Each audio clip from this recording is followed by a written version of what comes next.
I'll wait. Not 10 seconds. I was really impressed.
At Baymarket Cafe, we know life can get in the way of good food, so we're here to offer a hand. Online ordering is back, and this time, it's better than ever. If you overslept and are running out of time, order online and pick it up. Raining? Get it delivered. On your way to go there or do that, order and pick it up. Sun scorching? Meeting? Get it delivered. That way, you can spend more time doing this or that with him, her, they, and them. So whether you need your morning coffee, you're craving a red velvet donut, ramen, a lamb burger, or a falafel pita, order the food you love and skip the line. Pick it up or have it delivered. That's Baymarket Online.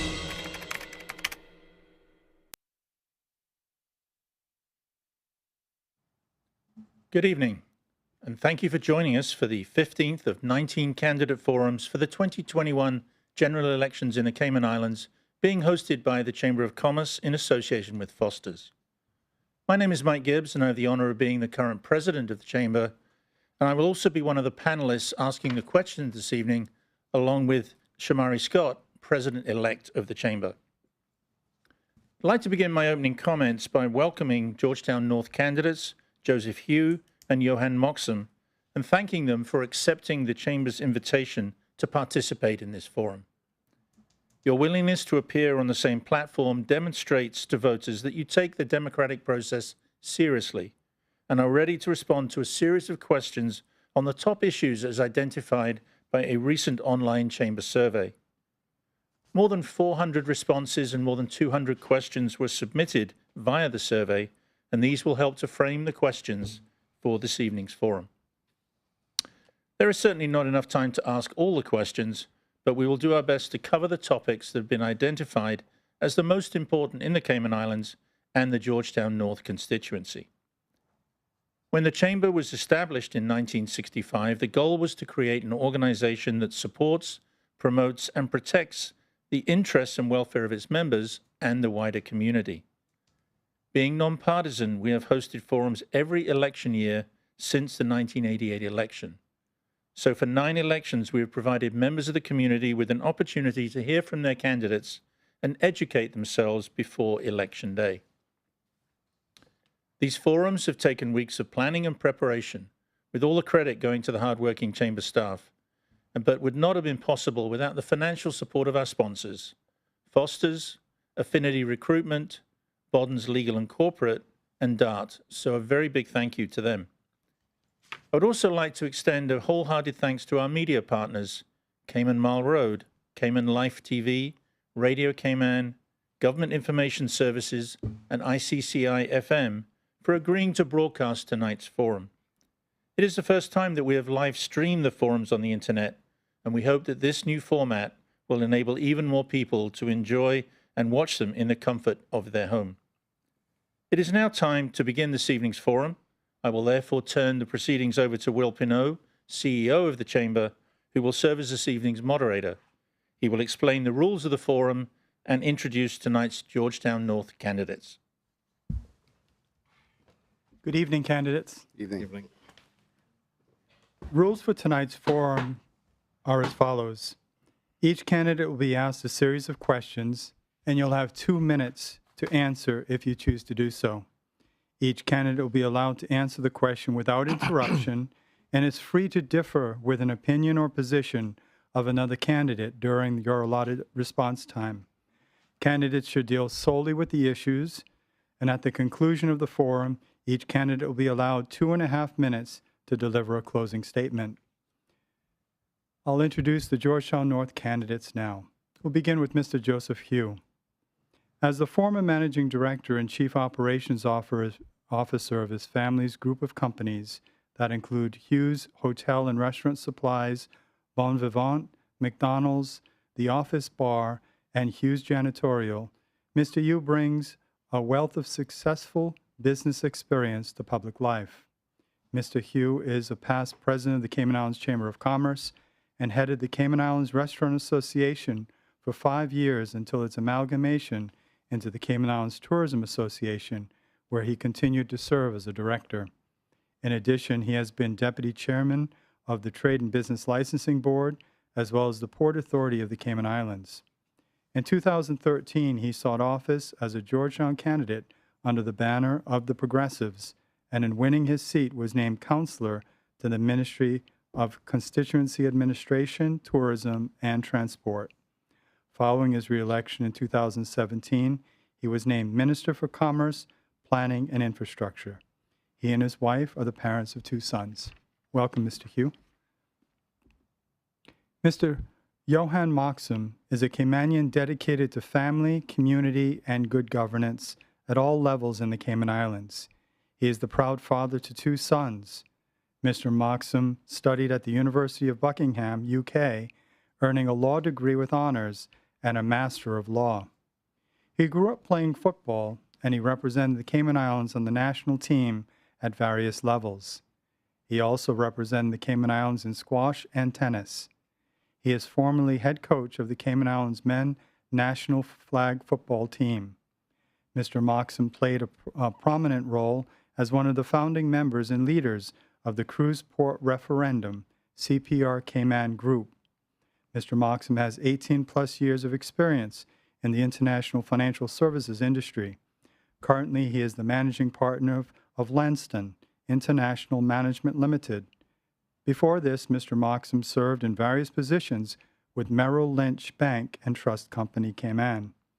His experience in the financial services industry led to his appointment as co-chair of the Chamber of Commerce's Future of Cayman Economic Development Initiative for the Diversifying the Economy Driver Group.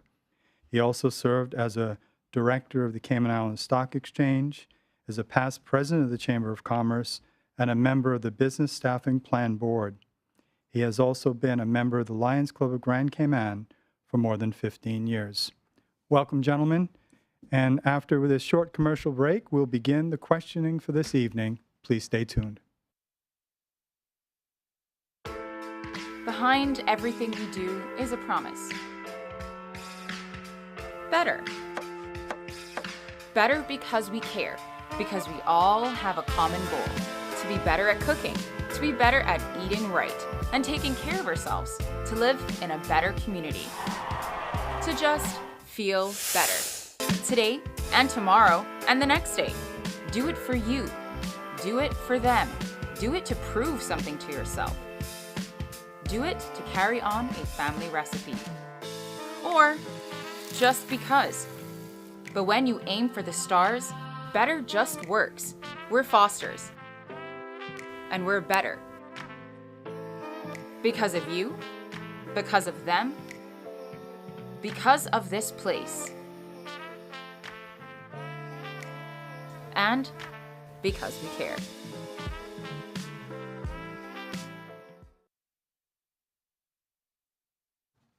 Welcome back to the Chamber of Commerce Candidates Forum for Georgetown North.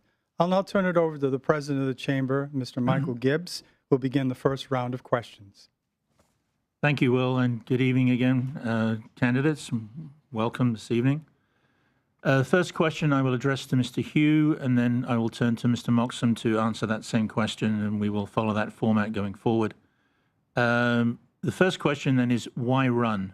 What qualifications, experience, or attributes do you possess that make you the ideal choice to represent the people of Georgetown North? Thank you. First of all, let me thank you, the President Mike and the Chamber, Will, Shamar, for hosting these forums once again. It's an important part of the election process. I have been always a very civic-minded individual. I have belonged to the Georgetown North community, in which I have coached football, I have lived, I have worked, my offices are there. And then, of course, this is my third election, so after serving 8 years, the first 4 years as a councillor for the Ministry of District Administration, Tourism and Transport, gaining quite a bit of knowledge under the Honourable Moses Colonel, Deputy Premier. And then, of course, this last 4 years as the Minister for Commerce, Planning and Infrastructure, managing a budget of some $49.8 million over the last budget cycle. I think my record stands for itself and qualifies, shows my qualifications to continue on as a representative for Georgetown North and as a member of the government. Thank you. Mr. Moxham, same question, please. Thank you, President Mike. Thanks to the Chamber for inviting me. Happy to be here. I think Will went through some of my bio, and that in itself, you can see the differences between myself and my opponent. My education, my qualifications, my professional experience internationally and here in the Cayman Islands. I'm the former managing director of a Class A bank and trust company, Merrill Lynch Bank and Trust.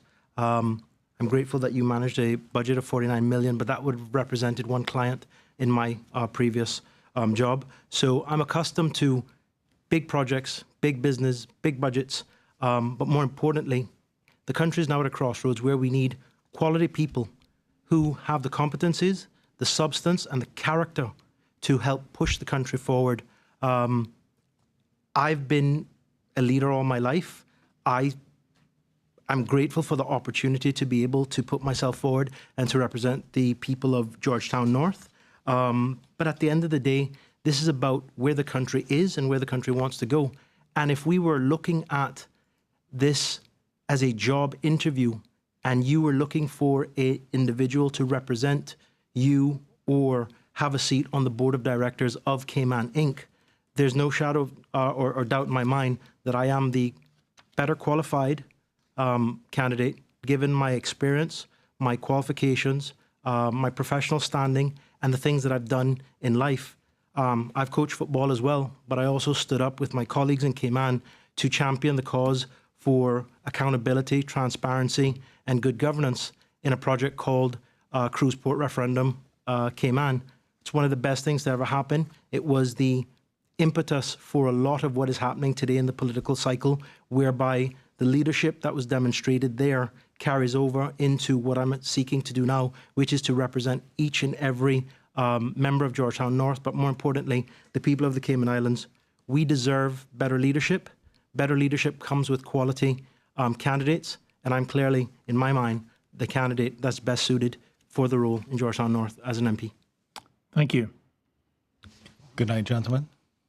I was going to say, I hope you left your boxing gloves at home, but I can see you brought them and you're ready. The second one has to do with national issues, and I'm going to start with you, Mr. Moxham. There are several national issues facing our 3 Cayman Islands. Please identify 1 or 2 issues that you wish to champion if elected. Thank you, Mr. Scott. It's difficult to just identify 2 issues because I think we have so many things that are impacting us right now in 2021 that we're almost doing a disservice to all of the other things. But the one thread, or the two threads that I think that run through the community, are the soaring cost of living, cost of doing business, so on and so forth, and the woeful state of public education. Those two things immediately impact your ability to exist in Cayman now and to develop in the future opportunities that will help you move from where you're at to where you want to go. So realistically, when you also consider the fact that we have a runaway sort of development regime going on without a comprehensive plan, that's a significant concern for many of us that are born here, that make this place our home, and that intend to stay here for all of our lives. I think what's missing in that entire sort of equation is that we don't have a vision for the country as to where we want to go.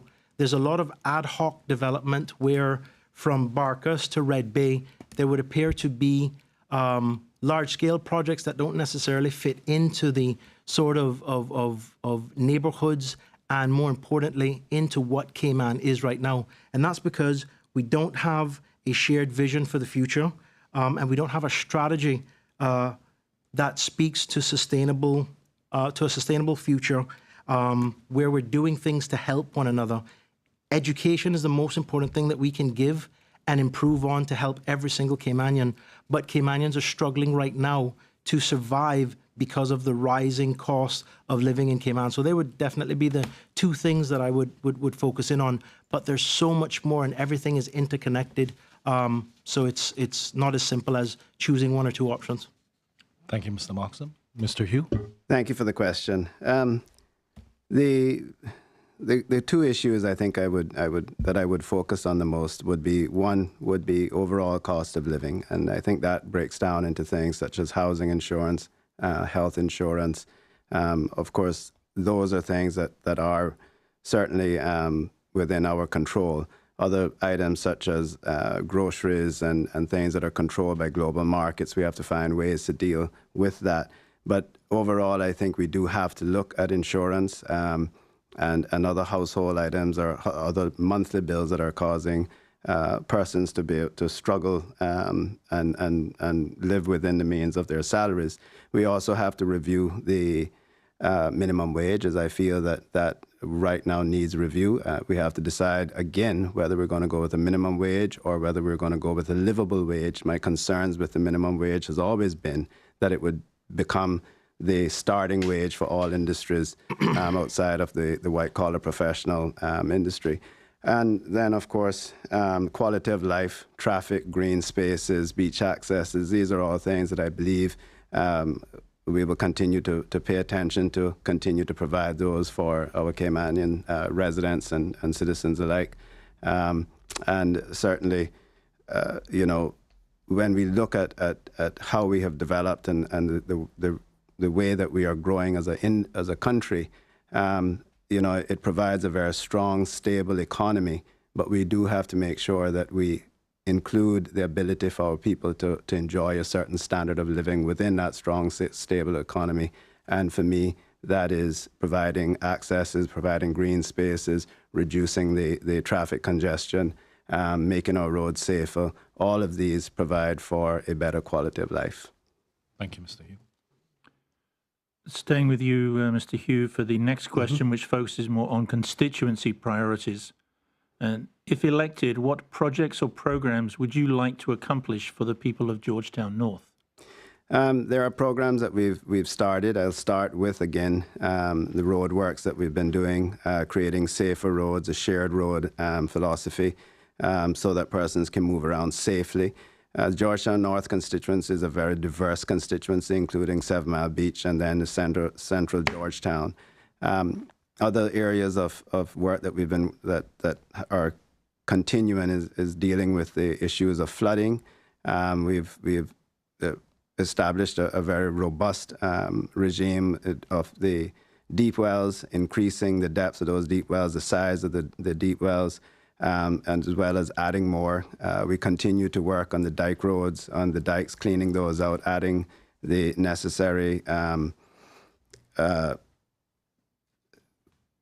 channels for water to leave the residential areas through those dike roads. The culverts under the East Esther Tibbetts Highway, we continue to work in establishing those and maintaining those so that water can flow freely into the dikes on the opposite side like it used to.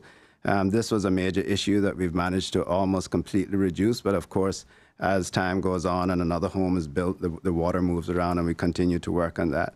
And then again, one of the other issues we face in our communities is that of the derelict vehicles, derelict homes, and just the overall quality of living. And we've been working very hard at that. It sometimes feels like a losing battle, but we won't give up. And just providing, again, a much better living environment for our citizens. Thank you. Mr. Moxham, same question, please. Well, thanks again, President Mike. But I think one of the key components for the residents of Georgetown North, at both ends of the spectrum, we have to improve access to affordable housing. Right now, that's a massive problem for a lot of Caymanians. We have to address the lack of employment opportunities for Caymanians as well, not just in the nice, white-collar sort of jobs, but we need to develop training programs whereby we can help Caymanians participate in this economic development boom that is going on right now. Currently, there's over $800 million worth of projects being developed and constructed, yet when you look at the opportunities for Caymanians on those job sites, there's little to none. That's a failing of the government by not having appropriate vocational training and sort of opportunities where Caymanians can participate and earn a living there. One other thing that I think is important, having walked the streets and been into the homes, and I'm so grateful for everybody in Georgetown North that has invited me in and welcomed me into their homes.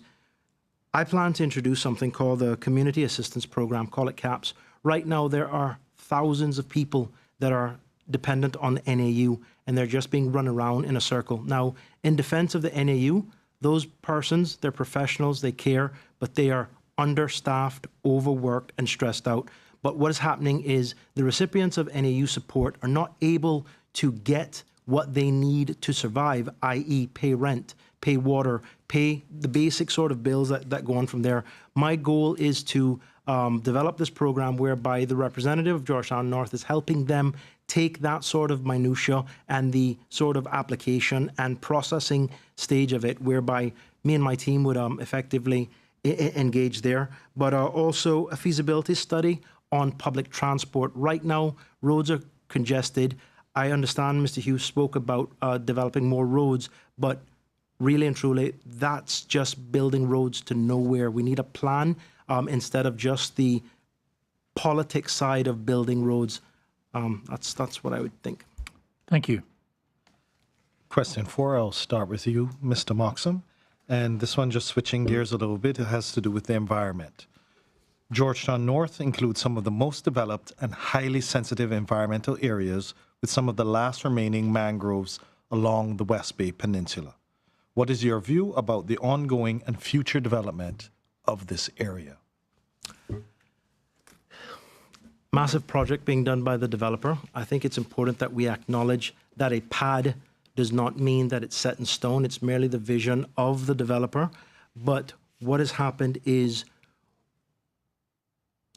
we as Caymanians can't sell our land, and then expect to tell somebody how to use their land. That's one thing. So I would recommend to every Caymanian, don't sell your land. That's the surest way of controlling what happens in the environment around you.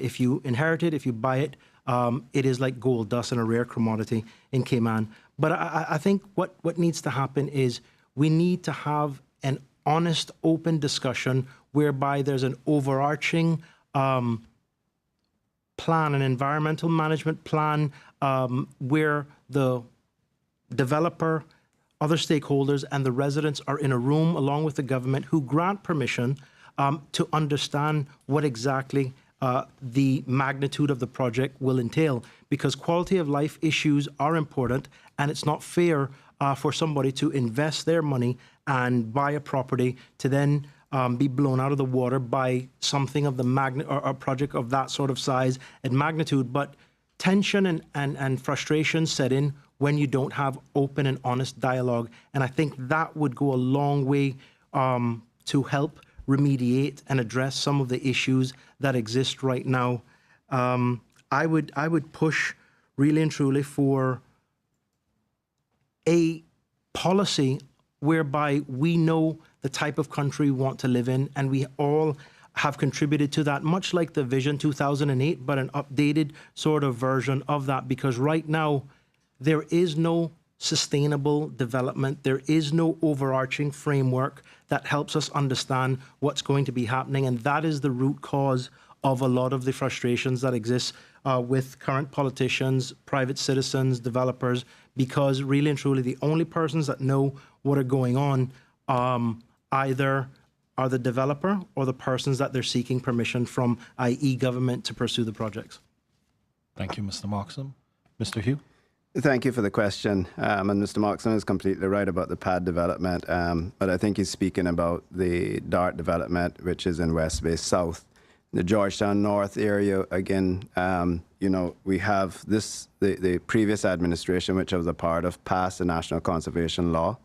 The National Conservation Law is when you put in an application to the Central Planning Authority, you have to then get they would have to then submit that to National Conservation Council for comments and recommendations. We also have, so that is a process which we follow. That is a process. Even when we look at building roads, we're continuing to follow the National Conservation Council's recommendations. We look at the Airport Connector Road, which we're completing the first phase of that right now. The second phase, which takes it to Georgetown Yacht Club, connecting it to the airport shores, a huge mangrove buffer along the coastline there. So these are, there are processes in place to ensure that the environment is protected, that we do as much as we can to mitigate any issues that may come up as far as the environment is concerned. Plan Cayman is the next step. The National Development Plan has not been reviewed since 1997. We spent the first couple of years developing the strategic document that will govern the overarching document for Plan Cayman, which is where we will review the entire country over 5 planned areas over 5 years, as the law calls for, and the 7 Mile Beach Corridor will be the first planned area. The draft review is ready for public consultation, and the next government, should it be us or whomever, will have the opportunity to go straight into public consultation with it. Thank you, Mr. Hugh. For the fifth question, which will be the last one in the first round, to you again, Mr. Hugh, focuses on housing. Housing and land prices continue to increase as developers build high-end apartments and developments that most lower to middle-income Caymanians are unable to afford. What is your view on this situation, and how do you propose to address it? Would you support building multi-story affordable housing structures, as is done in other countries? That's a good question, and I certainly recognize the issues, both not only from affordable housing for Caymanians, but also from a government perspective when your constituents have gone through the process of being receiving needs assessment units help and the government's help, but then you can't find accommodations. We continue to raise the maximum rents that we would provide to our clients, but as we continue to do that, rents continue to go up. So we put together a working group headed up by the Deputy Governor's Office. They had several roundtable discussions with the private sector and other agencies within the government, identifying first the needs of the government and then going to the private sector to see how we could best address those. There's some 100 and I think there was about 150 assortments of accommodations needed just by government that they needs assessment unit and the ministry saw as long-term. And so we looked at programs such as going out to Caymanian landowners, providing incentives for them, perhaps even provided pre-approved plans for them to build accommodations, as well as giving them a 10-year lease that they can go to the bank or get financing using A, the concessions received from us, B, the 10-year lease plan, 10-year lease, and as well as any other concessions we can give them. What we wanted to achieve is to not just to have someone build 5 apartments, for instance, and we take all 5. We would like to have 2 out of those so that we also achieve social integration. And whether it's 30 apartments, we would only like to take 10 out of those so that, again, we will have that social integration and allow the landowner to participate in a very lucrative real estate market as well. Other ideas that we had were some that they have in the UK where you have shared housing, where you purchase a house with the government. You come in, you buy in at 20%. Each year you can buy a few percentage more. You get to 30, 40, 50. You can then cash out, take your equity, and buy another home if you like. So we have a number of programs that we would like to implement. That particular working group is now heading up the Travel Cayman, and as soon as they're through with that, we'll go right back to the housing issue. Thank you. Mr. Moxham, same question, please. No, this one is so topical, and I'm going to go in a polar opposite direction from my opponent here. The biggest reason why lower to middle-income Caymanians cannot afford to buy any of these properties that are being developed is directly a result of the current administration's policies. This administration, and my opponent in particular, are focused on construction, and we can all see that Cayman's being developed for others. Caymanians are not at the epicenter of the plan for why this is happening. It always comes back down to who are we developing for, and it is clear to me that under this administration, it is not for the average Caymanian. With the average home price of nearly $1 million, there are one-bedroom studio apartments being sold now for $225,000. Really and truly, it's clear that that isn't to attract the Caymanian homeowner, young professional, to raise a family, and it's just really out of their price points.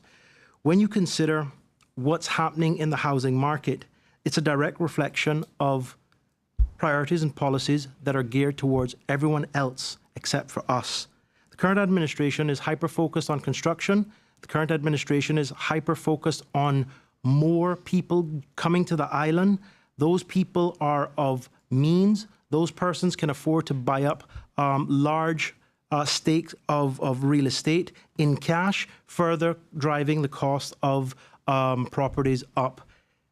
The Global Citizen Program is an example of that. It was supposed to represent a short-term sort of solution whilst Cayman was recovering and the world was recovering from COVID, but now those persons are transitioning into being able to get PR by means of investments and so on and so forth. And what happens there is these persons have the cash and the ability and the financing to go and secure properties in the blink of an eye. And in some instances, I'm aware of some of these individuals buying 4 properties as investment properties. When you see policies like that that are supposed to be short-term, driving the overall cost of housing in Cayman, where rentals have gone through the roof and a Caymanian cannot secure the opportunity to buy a property, we are failing our people.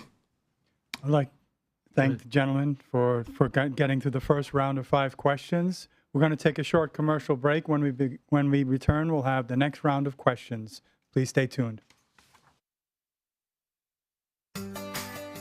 Feed the family for less with Foster's Pick 5. Choose from a range of meats including chicken thighs, pork chops, ground meats, beef stir-fry, sirloin steaks, and more, and only pay $19.99 for any 5-packs.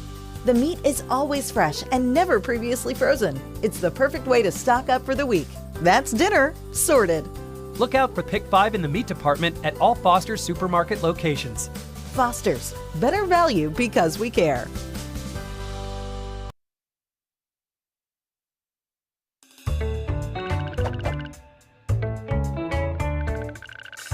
You hear people talk about the economy all the time. But what is the economy exactly? The economy is the flow of money between the people, the companies, and the government in the Cayman Islands. Why is it important to understand the economy? Well, just like the engine of a car, the better we understand the economy, the better we can make it run, and the more prosperous we can become as a community. The first important thing to understand about the economy is that the private sector is the main source of all wealth. Think about it. Most people work for companies in the private sector. both big companies and small businesses. But even if you work for the government, your salary comes from the fees and duties paid to the government by private sector companies and their employees. That's why we call the private sector the prosperity engine that powers our economy and drives the country forward. When business is booming, companies have more money to spend on salaries, bonuses, and promotions.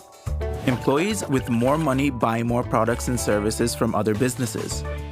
All those people and businesses spending money generates revenue for the government, which pays for important services like education, roads, emergency services, and care for the elderly. So when the private sector is doing well, everyone does well. But when the private sector isn't doing well, like during a recession, the money dries up and everyone suffers. So when you hear people ask, how do we make our country more prosperous? The answer is pretty simple. Grow the economy. After all, you can't get more money from a system that isn't making more money. That's not economics. That's just common sense. In this video series, we're going to take a closer look at our economy to see how we can fuel our prosperity engine and how to make sure everyone benefits. For now, thanks for watching, and remember to share this video with your family and friends so they can learn more about our economic prosperity engine.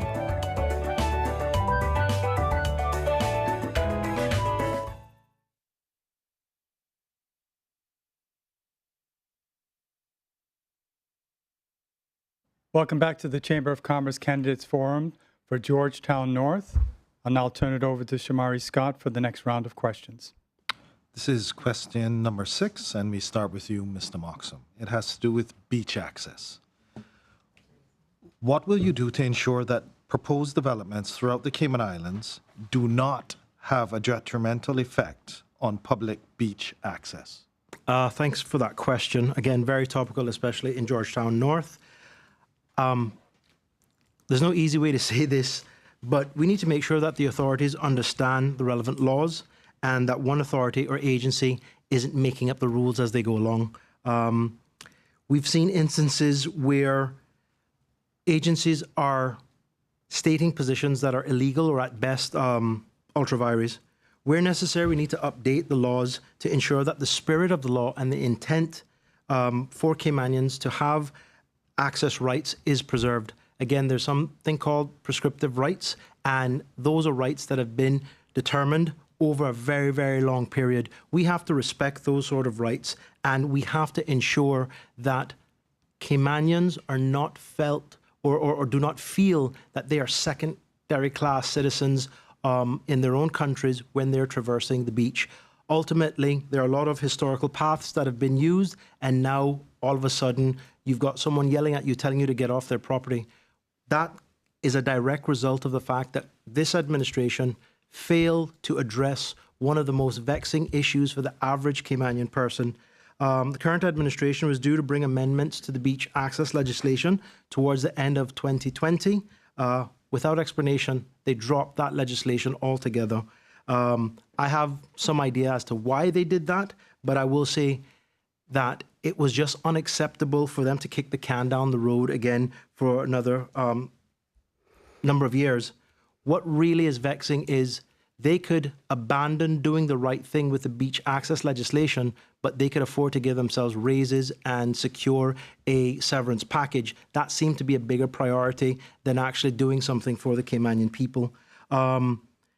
We need to basically understand that representatives work for us, and these complaints that we have where we're now having to pay lawyers to register beach accesses that have been around before your grandfather's been born, ladies and gentlemen, that's unacceptable. And it's one of those things that this current administration failed to address because their handlers and owners would not allow them to deal with the matter. I would stand up and fight for Caymanians because that's the right thing to do. And right is right, wrong is wrong. Thank you, Mr. Moxham. Mr. Hugh? Thank you. I'm unaware of any beach access legislation, but this administration did pass the prescriptive rights law. The prescriptive rights law is in place. We also created the Public Lands Commission under this administration, which now is fully staffed and has an office. And persons now have the ability to address their concerns or or apply for prescriptive rights over these historical trails and paths.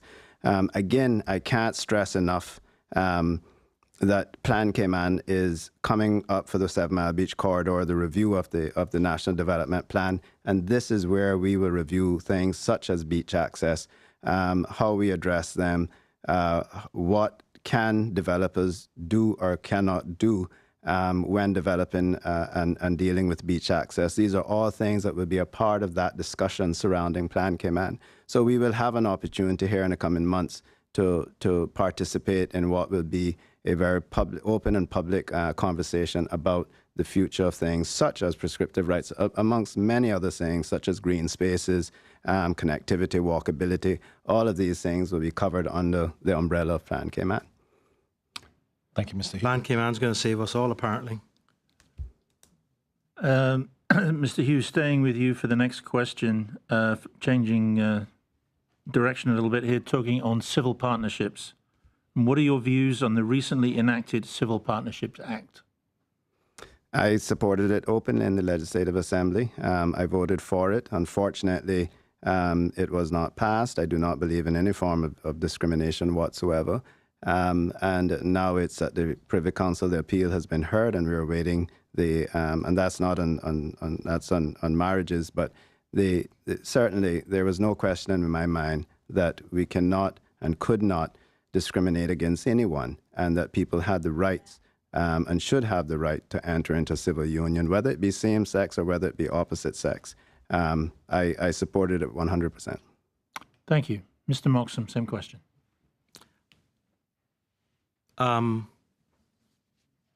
Again, it's a really straightforward matter to me. I don't think any person should be subjected to any form of discrimination based on their race, religion, political views, age, or their sexual orientation. For me, it's that simple. You know, you love who you love. And at the end of the day, everybody deserves to be happy. So I support people finding the right person in their life. Everybody deserves to be happy. No problems. Thank you.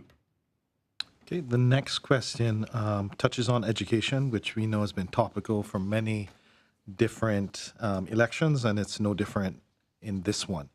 So, Mr. Moxham, I'll start this question with you. What is your vision for a successful education system in Cayman? What does it look like? What steps can we take to get there? And how will that success be measured? Okay, my vision for a successful education system is one where we emphasize inclusion, quality, and high standards in teaching and learning. A more successful education system in Cayman is where there is no segregation based on income or nationality, and one where the public school is regarded as equally good or better than the private school system. I would support a new governance model, one that takes away the politics of education and allows higher levels of community and parental engagement. We have to raise the standards. That's the first thing across the board. What we're doing now is not working, and building $170 million buildings does not solve the solution that currently public education is woefully inadequate and producing substandard students by a vast majority. We have to raise the standards in teaching, learning, and achievement, and transition to a more inclusive and supportive model. We have to prepare each and every Caymanian, whether they're school leavers or persons that have left school and are now in the workplace, to meet the needs of the economy and to get them trained to deliver standards that our employers expect of them. Sadly, we've spent more time and energy on buildings and monuments than we've had on actually helping people. Caymanians are currently at a competitive disadvantage when it comes to education, especially if you are at a public school. School fees go up every year, and even middle-class families are finding it hard to sacrifice in order to send their kids to private school, and that is something that we can address.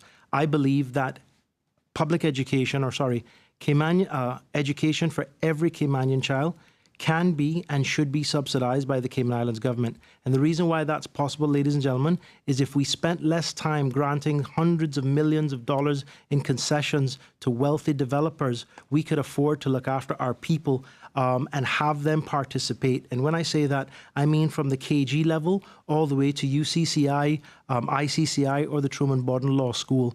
These sort of subsidies and scholarships are possible if we made the people the priority. But right now, politics is more important. I would like to acknowledge the work being done by the Educational Council, being led by Mr. Dan Scott and Woody Foster. Thank you. Sorry? Thank you. Oh, it was, okay. Thanks, Will. Thank you, Mr. Moxham. Mr. Hugh. Thank you for the question, yeah. So we've been doing a tremendous amount of work with education. We've addressed the teachers' salaries. There was an issue with immigration of teachers based on salaries. We could not keep Caymanian teachers. We were recruiting teachers overseas only to lose them to the private schools. We increased salaries. We are now attracting back our Caymanian teachers into the schools. We're now taking teachers from the private school into the public system. We introduced a new challenging curriculum, one that was provided through the UK. And when the council visited there, we created the Education Council, again chaired by Mr. Dan Scott and Woody DaCosta. This is a first step towards Woody Foster. Yeah, sorry, I'm just trying to help you out, bro. Everybody, this is the first step in moving towards the sort of academies type of program where the council and the board and the board and the principal have a bit more autonomy over the running of the school. Segregation is a physical problem. It's a physical plant issue. So if we don't build schools, we'll never get to the point where we can start to reintegrate other nationalities into our school. The problem with that, and it's not the law doesn't say that expatriates can't go to the government schools. It says that the space available reserved for Caymanians first, and then if there's space available after, then we can include expatriates. So until we build new schools, which are very much needed, the conditions at the John Gray High School are deplorable at the moment. So until we get those done, until we deal with the physical plant, whether it's through government schools or through private sector schools where we can scholarship Caymanians into those schools, at the moment, both sides, government and private, are facing a shortage. Vocational, I just opened the school, the Public Works School of Vocational Training. We built a purpose-built building. 50 students will be able to achieve City and Guilds qualifications, level 1, 2, and 3 in construction management, plumbing, electrical, engineering, architecture. We have the School of Hospitality Studies. We have the nursing school. In all of these, we give stipends. We arrange transportation for them. For the nurses, we waive their licenses. Thank you, Mr. Hugh. You're welcome. Staying with you for the next question, Mr. Hugh, focuses more on the election itself and the potential coalition government. Many candidates in this year's election have identified themselves as independent. So if elected, would you be prepared to join a coalition group or party, and which ministry or position in the new government would you want to fill based on your skills and qualifications? Well, the first part, thank you for the question. The first part is I've already been a part of 2 coalition governments. We are running between the Progressives and the Alliance 12 candidates at the moment. Our hopes is that we will win enough seats to form a government. And there are other independents that I'm sure that we would work with and invite them to join the government at that time. However, I've already been a part of 2 coalition governments. And as they say, you can only work with the persons that are elected. It's after the election or after the election that day you can't go out and say, oh, I wish you had gotten elected, come and work with us. We can only work with those who have been elected. But we do hope that we will have enough candidates to form a government and perhaps include a few other independents along the way. As far as what ministry I would seek to hold, should I be elected and should we form the government, again, that depends on who's elected. But obviously, I would be happy to continue on as Minister of CPI. I do have experience in tourism. That was my background and my professional career in the hospitality industry. But I'm certain that my colleague, Mr. Moses Kakarna, would be elected again as well. So there you go. But whatever task they give me, I'm happy to step up to do it. Thank you. Mr. Moxham, same question, please.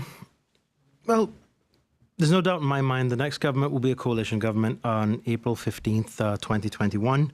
Recent polling data that I've seen indicates that the PPM and their proxies will not be able to secure enough to form a majority. So at that stage, if I'm successful, much like what Mr. Hugh says, we're going to have that conversation and figure out what's best for the country. I'm currently working with a core group of independents that I think stand a very, very good chance of being successful in their seat. But the one thing I can say with certainty is that the winds of change are blowing. I recently saw the PPM poll, and I really like my chances, to be honest with you. Also, like Mr. Hugh, I'm willing to work with the other candidates that are successful after the election. Ultimately, that's how the cookie crumbles. You might have an idea in your head as to what you would like to do and who you'd like to work with, but the reality is the people ultimately decide who gets to wear the ring and be the winner. And so I would have to engage in those sort of deliberations if I'm successful in winning my seat. I think, given my expertise, I think the question that you asked was about ministries. Yes? Yeah.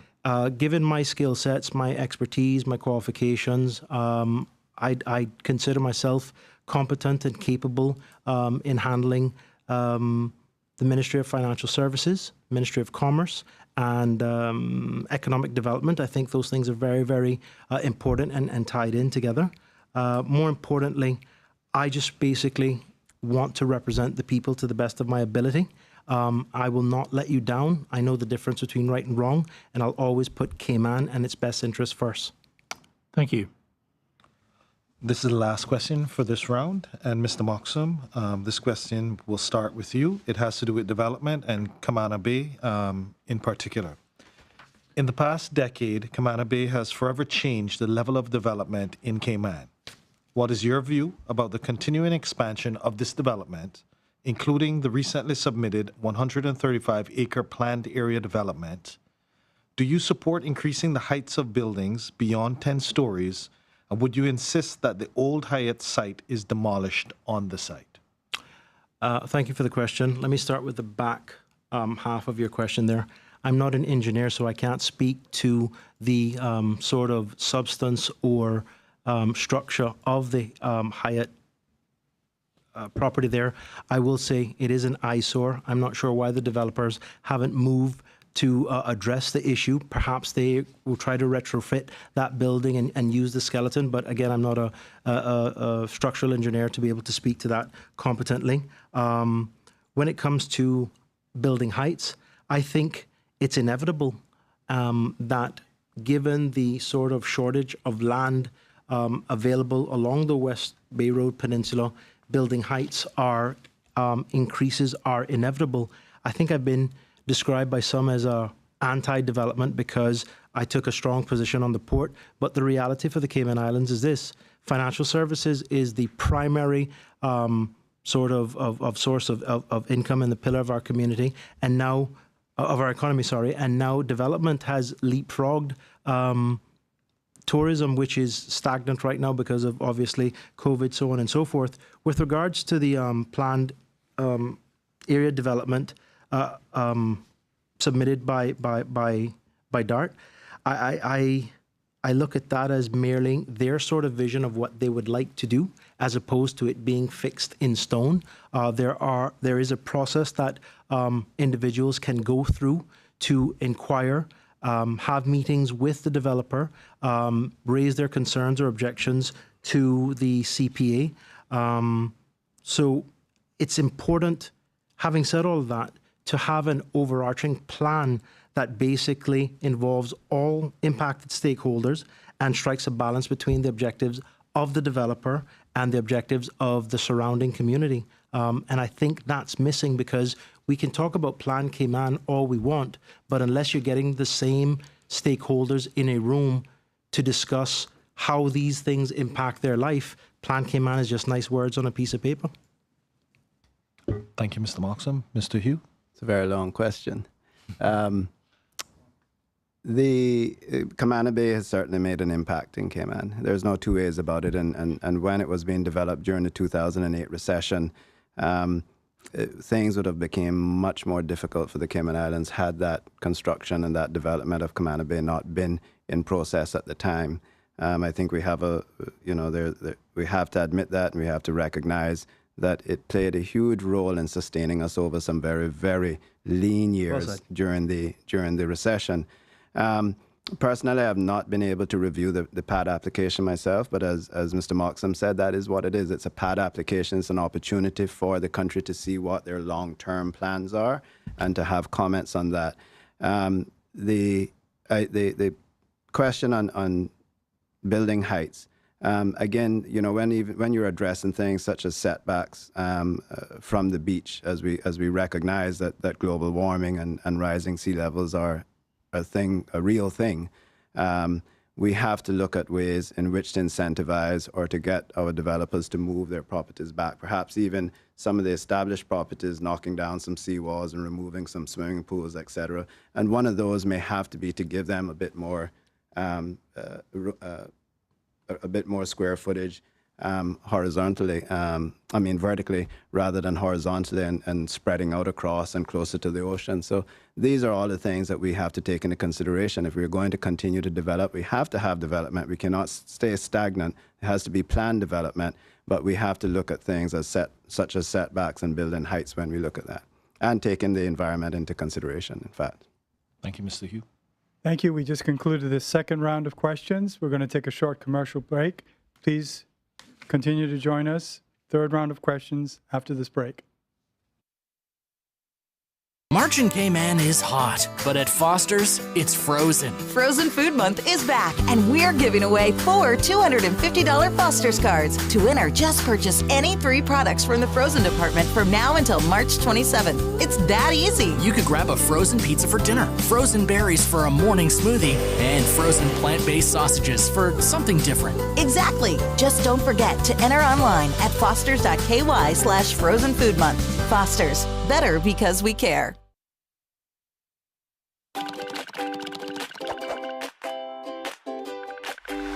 Here in the Cayman Islands, the private sector is the prosperity engine that drives the country forward. Just like a real engine. The better we understand how it works, the better we can make it run, and the better off we'll be. To help illustrate how our economy works, let's take a step back in time to when there were only a few thousand people living in Cayman. In those days, most people survived by fishing or farming for food.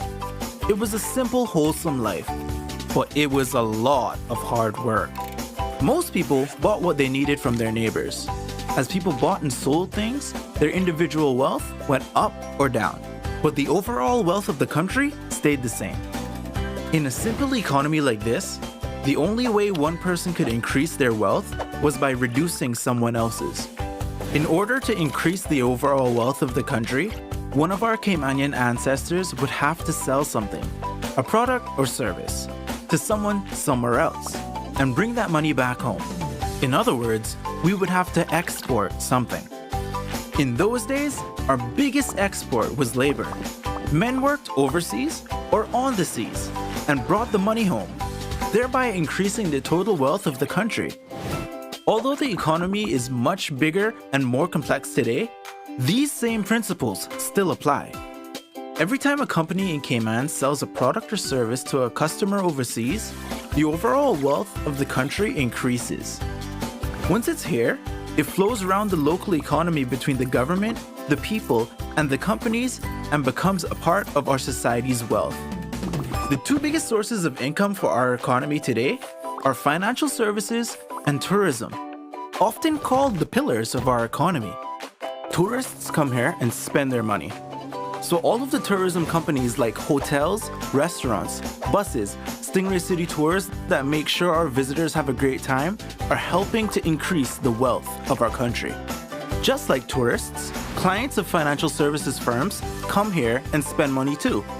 So all of our financial service companies like insurance companies, fund administrators, lawyers, and accountants that facilitate investment transactions for people and companies around the world bring money into the economy and increase the overall wealth. The point is, if we want to increase the prosperity of our country, the best way to do that, in fact, the only way to do that, is to grow the private sector. In particular, the companies at the front lines that bring the wealth here from overseas in the first place. In the next video, we'll talk a little about how money moves around the economy. For now, thanks for watching, and remember to share this video with your family and friends so they can learn more about our economic prosperity engine.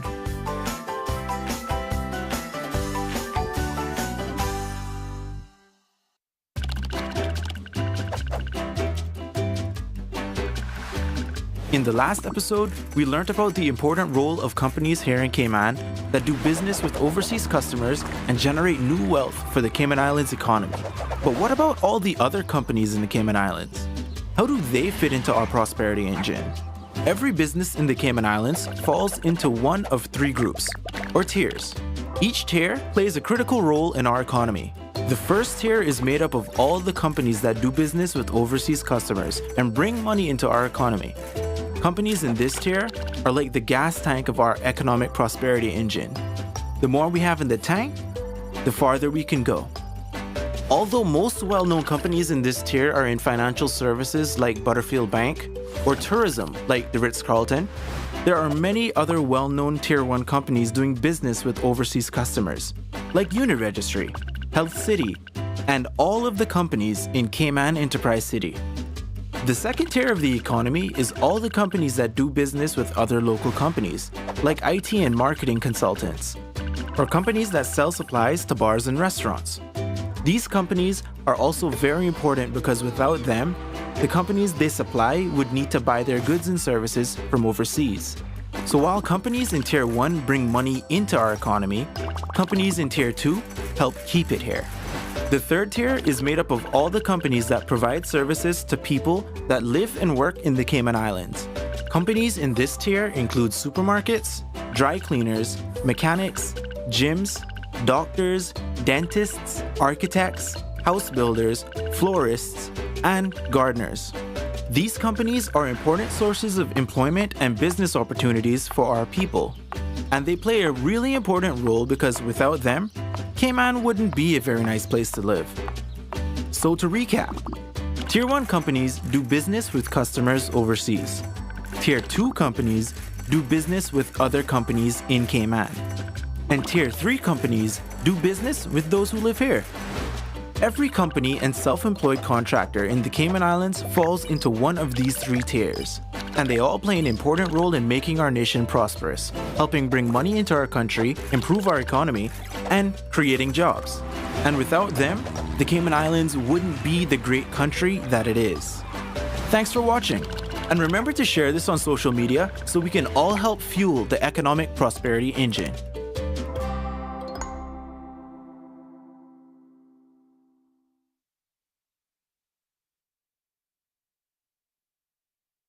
Welcome back to the Chamber of Commerce Candidates Forum for Georgetown North. I'll now turn it over to the President of the Chamber to begin the third round of questions. Thank you, Will. This question I'll address to Mr. Hugh first. Focuses on health insurance costs. Health insurance premiums continue to increase annually for many businesses and especially for persons who reach retirement age. What improvements, if any, would you propose to make health insurance more affordable for businesses and retirees? Thank you. We do have to look at health insurance, and that is going to be, one of the main topics of any government or objectives of any government after this election. We have to perhaps look at changing the type of health insurance we have. The programs we perhaps go to a social health insurance where we negotiate competitive rates with private sector and even government agencies for particular services, and then government would take care of the preventative and healthcare services for its citizens, or perhaps just for the young and for our seniors, the indigent and seniors. I know for certain that one of the major issues that we have that our people face, and this is not politics, this is reality. In particular, single mothers or households where there's only one person working, and that is that the law requires that their employers insure their dependents as well. And when that happens, we see people coming home with paychecks that are way below their needs to cover their household expenses. I would 100% support, and have voiced my feelings quite often to returning to the times when Caymanian children received free health care. I think that would make a tremendous impact and provide tremendous relief to a lot of families or individuals in dealing with the challenges of healthcare and insurance. This again, this is not. There's some things, and we talk about it in Parliament. Some things that we just don't play politics with, and this is one of those things. We do have to find a solution, and it would behoove us all to come together to do just that. Thank you, Mr. Moxham. Same question.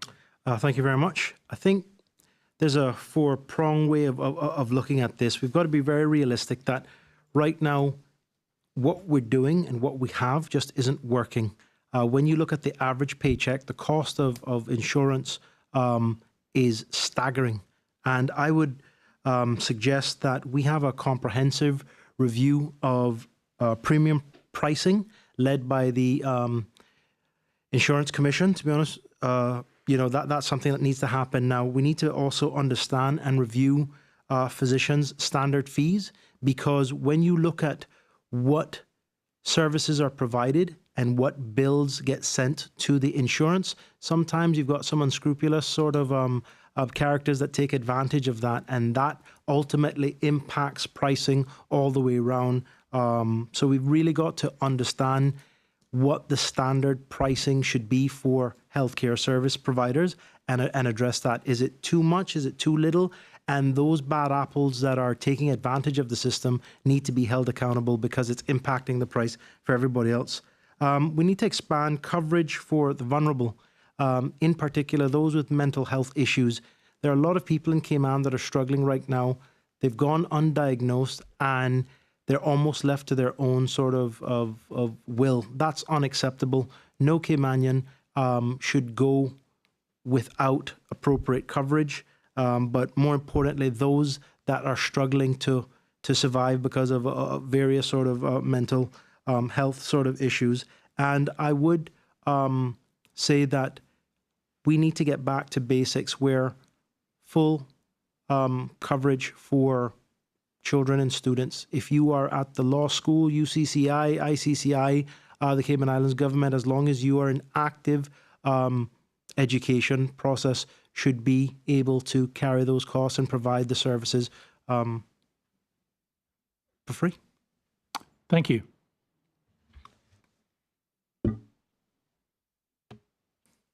My turn, right? Yes. Okay. That's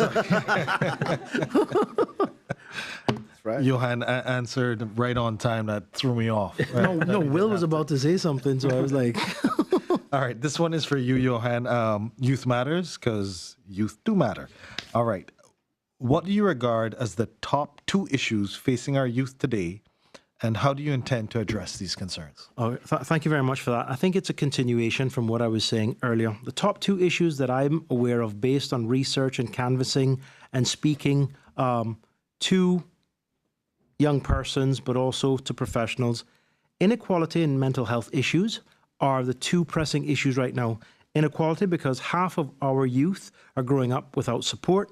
They don't have access to quality education or any sort of enrichment opportunities. The other half have access to everything and anything. And so that includes, things that we take for granted with our kids: music lessons, elite sports sort of instruction, and tutoring to help them pass exams. But the impact that has on half of the youngsters is quite telling, because they're made to feel lesser than and inferior to. And we have to get to the stage whereby every Caymanian matters. Their circumstances might be different, but we can't have children walking around thinking that they're lesser than. That will cause a lot of other issues that if we don't address them. But the second item would be mental health, because I think as adults, we underestimate just the sort of pressure that youngsters and youth, young persons go through. I've seen fights break out over somebody wasn't wearing the coolest shoes. And those sort of things make no sense to me, but it's the reality for a lot of people. But what's worse is we are now quick to label children at every level. Oh, he's just lazy, or he's just this, or she's just that, without going through a proper understanding of the environment that that child comes from. It's impossible for people to really make a judgment on any child unless you know where that child comes from. There are kids that go to school every morning with nothing to eat, with dirty uniforms. They don't have the structure and the sort of support unit that we have. But yet, we as a government have failed to provide the appropriate sort of resources, support to help them find their way and to understand why that child is behaving the way that they're behaving, and if there are any sort of mental health issues which largely go undiagnosed in this country. Getting proper help at a young age is very, very important. Thank you, Mr. Moxham. Mr. Hugh? Thank you. Regrettably, one of the key issues that I find that young people in my constituents facing is that of a police record. It can take away further education overseas. It in many cases is the barrier between them getting a job. And in majority of these cases, it's misdemeanor offenses or consumption of marijuana. I think we have to go back and look at our penal code. We have to, as a country, have a serious discussion about decriminalizing marijuana so that it is not legal, but a young person at 16 or 17 years old that got influenced and decided to try it and got caught when they tried it do not have a police record hanging over their head that stops them from going to university, that stops them from getting a job, even within government. It'll stop them from getting a job. So that is a major issue that we as a country have to have a serious discussion about. We have to have a discussion about preventative measures to stop our kids from trying drugs. But if they do, we have to find a better way to resolve it than to give them a criminal record and cut their future short. The other issues that we face surrounds education, employment, many of the things that we all talk about on a daily basis. But I think if we continue to focus on the vocational side of things, as I mentioned earlier, construction, hospitality, nursing. We could use a school for beauticians. It's a thriving industry here that young Caymanian men and women could participate in very easily. Medical, you don't have to be a doctor or not even a nurse or a surgeon to participate in the medical industry. There's technicians. There's a lot of back of house opportunities that don't require university degrees that could take 3 to 6 months of training. Things such as court stenographers. We need to start encouraging persons to participate in a 6-month course to become a court stenographer rather than having them flying in and staying in hotels to cover court cases or to do the Hansards of the Legislative Assembly. Thank you, Mr. Hugh. Next question, staying with you, Mr. Hugh, focuses on the Rockhole area. And what are your plans to improve the living conditions of the persons living in the Rockhole community? The Rockhole community it's sort of divided into two parts, and in each instance they're very close communities.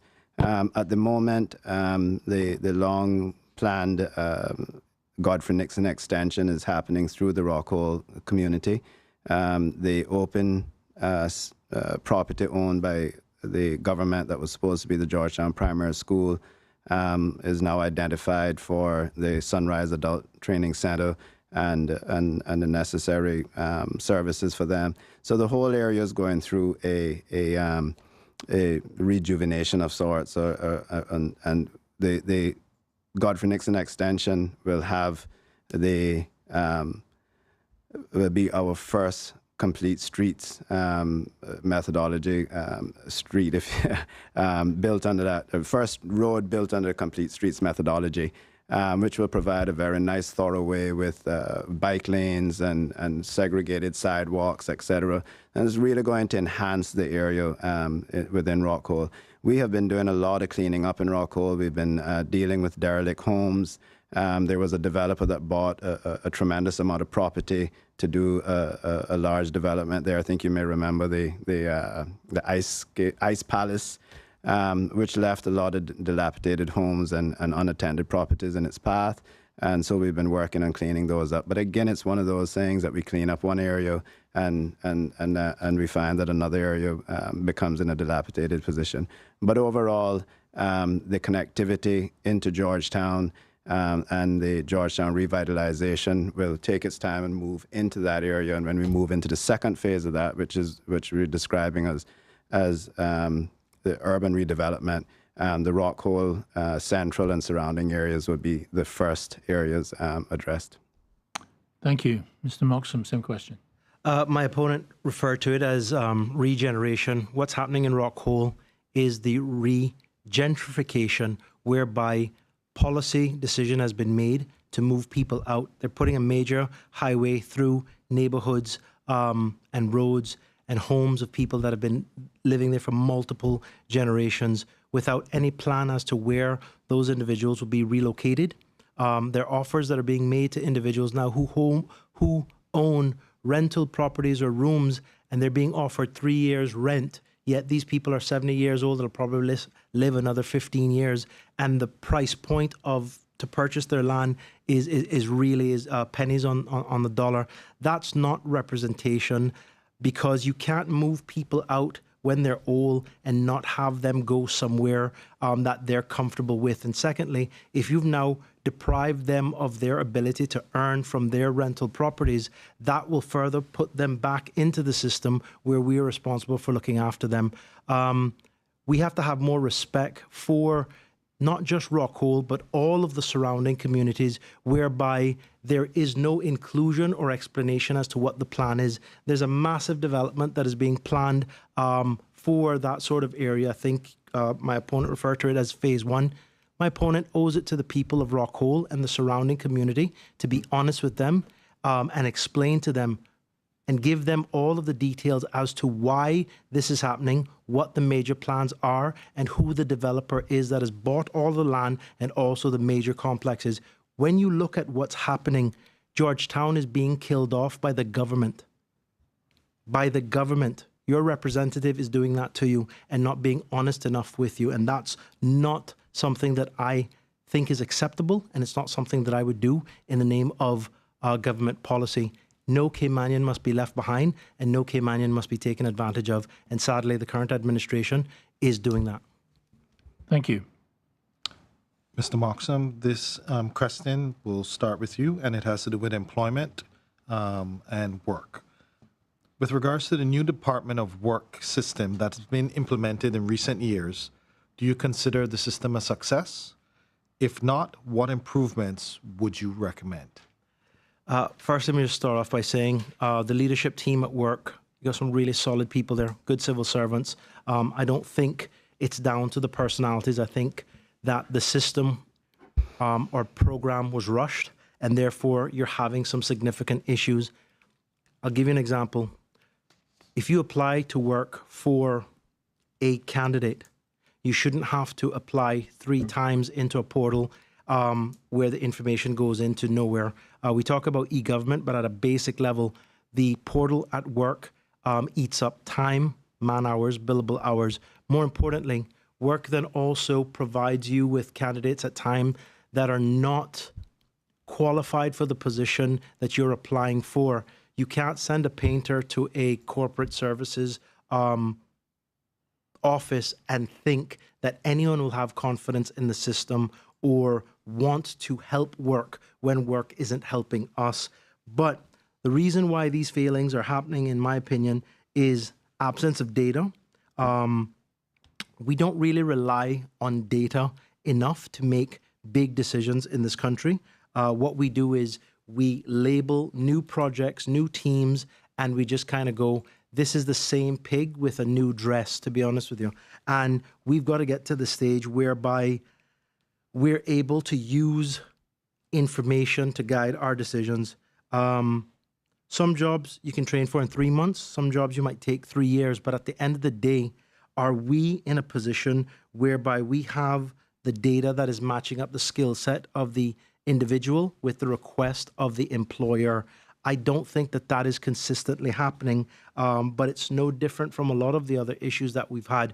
But again, there comes a point where the game of politics is you have to be seen to be doing something. So we go from whatever it was called before to now work, but work isn't working for all of us. The solutions, though, are in the SEAC report that was put together, but we've had no recommendations or follow-up on those reports, and the solutions are embodied in that, given the stakeholder group that worked on it. That's a failure of implementation, but the solutions are there because everybody knows what's going on. Thank you, Mr. Moxham. Mr. Hugh? Thank you very much. There has been challenges with the work program or with the work department and what it was set up for. As we were moving towards the CBC and amalgamating customs and immigration, we had recognized even previous to that it was difficult for persons in immigration to have the knowledge needed to make a decision on a work permit, the knowledge of employment and what is happening within that area to decide on a work permit. Immigration is charged with immigration, the coming and going of people into the country and the security of the country. So work was developed to be that agency that would then be able to provide the information to the work permit board or to the agents at immigration to provide or to issue a work permit or to refuse a work permit. I think the biggest challenge there, other than that of the technology, is that we have to rely, or they have to rely on the individual or the citizens to provide the information to them. There's no way, we don't have, with the absence of income tax, we don't know anything about our Caymanian people.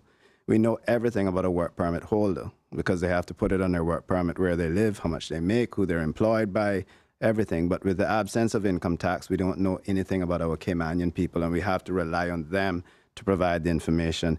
I do believe that the eminent launch of the electronic ID programs, once we go digital, we'll go a far way in assisting with that, but it certainly isn't going to be the solution either. We have to find a way to get information on our Caymanian people so that we can make informed decisions when we approve or disapprove work permits, as well as to screen the applicants through work as to see whether or not they need further training, whether or not they fit the roles that they're looking for, etc. Thank you, Mr. Hugh. For the next question, which will be the last one in this current round, starting with you, Mr. Hugh, focuses on economic diversification. The question is, financial services continues to come under external pressures, and tourism may never return to the levels before the pandemic. So what are your views about diversifying the economy, and which areas would you support and encourage? I'm a huge supporter in diversifying the economy. And in fact, even diversifying the financial services industry. This is why we have just recently, Cabinet has given permission for my ministry to continue seeking the implementation of a new undersea fiber cable, providing state-of-the-art technology connectivity to the world. We feel that this is key if we're going to continue down the road of attracting, and this was one of the recommendations from the SEAC, in attracting the technology-based services that we've seen showing interest in the country. This is certainly one of the areas, and an area as well that young Caymanians have a keen interest in. I believe that there's opportunities there when we look at the Sister Islands, Cayman Brac. The standard for data banking is 50 feet above sea level. We have the bluff there. We're not on the side of a mountain or anything. It's a perfect place for that sort of industry. We just need to have the reliable internet connection and the redundancy there. Other areas include, in the same sense, we passed legislation, sandbox legislation for the fintech industry, but we need to take it a step further and pass in legislation for digital currencies. It's coming. There's no two ways about it. Digital currencies are coming. Our neighbors here in the Caribbean are already implementing digital currencies, but this is another huge industry for us. And I know that ministry is already looking at the necessary legislation to add to the current legislation. We have sandbox legislation for the fintech industry. The other areas, of course, is medical tourism, and we've made that very clear in our efforts to make Cayman the premier destination for medical tourism. It only bodes well. I always use the example of if you go out to eat dinner, you go to West Bay Road because that's all where the restaurants are. You can make a decision then. I think that's where we're going to be with medical tourism as well. Thank you. Mr. Moxham, same question. Before we throw the baby out with the bathwater, let's not be negative about financial services. It is the lifeblood. It is a thing that makes Cayman what it is. Everybody in this room, as the Minister of Commerce, he would recognize that as well. The financial services industry represents over 60% of the GDP of the Cayman Islands. Since COVID, it's gone, it's even more important. So whilst I appreciate the desire or the contemplation of diversification, every other country in the Caribbean would die to have what we have. So what we should be doing, instead of thinking of other ways or just in case something bad happens, we should be doing everything in our powers to protect, grow, and sustain, and grow the financial services industry. I think my colleague mentioned the diversification of financial services. I'm not sure what he's talking about there, but you cannot move away from the thing that provides the Cayman Islands and all of the programs that we all benefit from, the first world status that we have.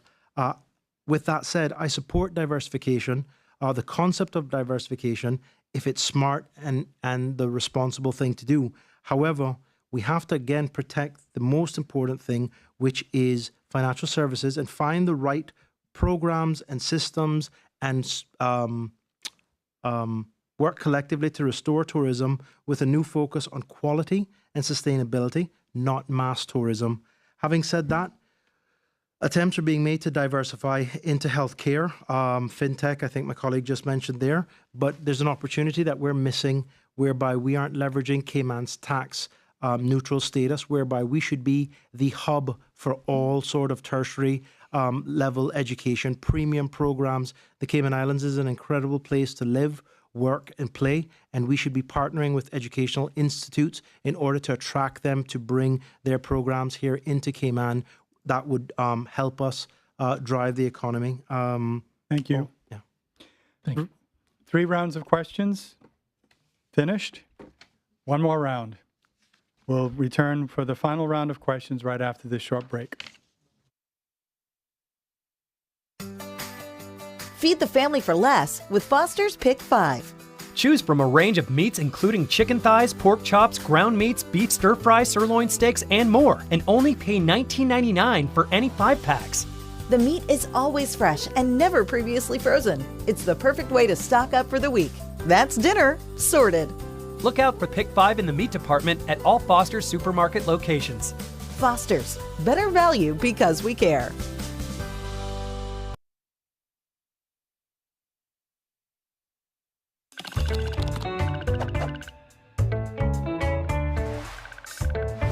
When companies do well, everyone does well. Not just the business owners, but the employees, other businesses, the government, and even the customers. Seriously, to learn how, let's look at how money flows through a company. When a company sells its goods and services, they receive money, which is called revenue. That money is then split up and used in a number of different ways. Some of the money goes to employees. To keep it simple, we'll call this salaries. Some of the money goes to pay for products and services the company needs to keep running. Those expenses are called overheads. Some of the revenue goes to the government in duties and fees. And finally, any money left over goes to the owners of the business as profit. So no matter what products or services a company provides, it's like a machine that takes in money as revenue and spits money out as salaries, overheads, government fees, and profits. It's really that simple. Every dollar that a company takes in gets turned into one of those 4 things. Okay, so how does it benefit everyone when companies do well? Let's take a closer look. First, with salaries. Salaries are important for the economy because most people get most of their income from their employment. Next, government fees. In the Cayman Islands, the vast majority of the government's revenue comes from duties and fees paid by businesses.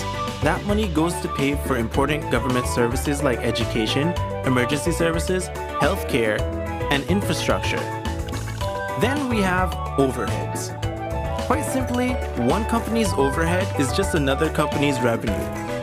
When a hotel needs supplies, they buy them from local suppliers. Those suppliers turn that revenue into salaries, overheads, duties and fees, and if they're lucky, profit. Some people think that business owners make too much money, but the truth is, the average company only makes 7.5 cents in profit for every dollar in sales. And that's assuming they make a profit at all.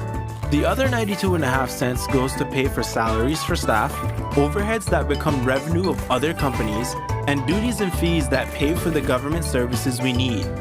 In order to become successful, most business owners have to work extremely hard and take a lot of risks.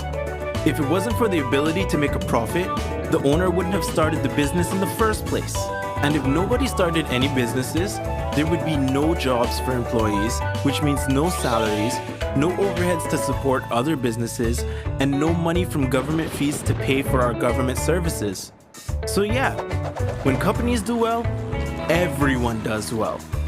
In the next video, we'll take a closer look at why countries need economic growth. For now, thanks for watching. And remember to share this video with your family and friends so they can learn more about our economic prosperity engine.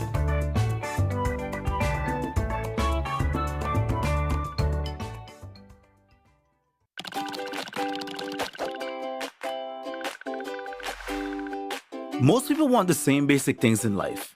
They want to be safe, healthy, happy. They want a good job. In a word, people want prosperity. So how can we create more prosperity for Caymanians? Another way to say prosperity is standard of living. There are 3 basic ways to improve the standard of living.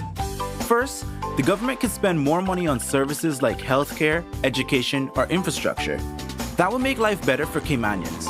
But it would also cost more money, which means more government fees. So it might bring a better standard of living, but it would also increase the cost of living. The second way to improve living standards would be to reduce the cost of living. A lower cost of living means people have more money to spend on other things.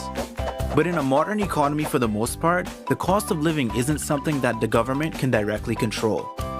The third way to improve living standards would be to increase salaries. Raising salaries has the same effect as reducing the cost of living, because it gives people more money to spend. If only there was some way we could increase salaries, increase government revenue, and decrease the cost of living all at the same time. There is. It's called economic growth. In the last video, we saw how companies turn revenue into 4 economic outputs, including duties and fees and salaries. So in order to improve government services without increasing anyone's government fees, and at the same time increasing salaries, companies need to make more revenue so they can afford to pay more money in salaries and duties and fees. And that's what economic growth is. Companies making more revenue and turning it into more money in salaries, overheads, government fees, and profits. But wait, what about the cost of living? Is there a way economic growth can reduce the cost of living? Yes. Have you ever wondered why most things cost so much less in the United States? That's because companies there sell a much greater quantity and can therefore afford to make less on each individual sale. Economists call this economies of scale. The fact that a growing economy raises living standards and creates prosperity is one of the few things that all economists agree on. It's what people mean when they say, a rising tide lifts all boats. In the next episode, we'll start looking at how we can help the economy grow. For now, thanks for watching. And remember to share this video with your family and friends so that they can learn more about our economic prosperity engine.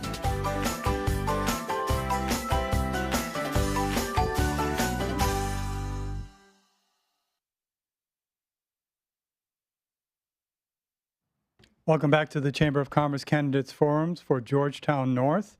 I'm going to turn it over to Shamari Scott, who's going to begin the final round of questioning for this evening.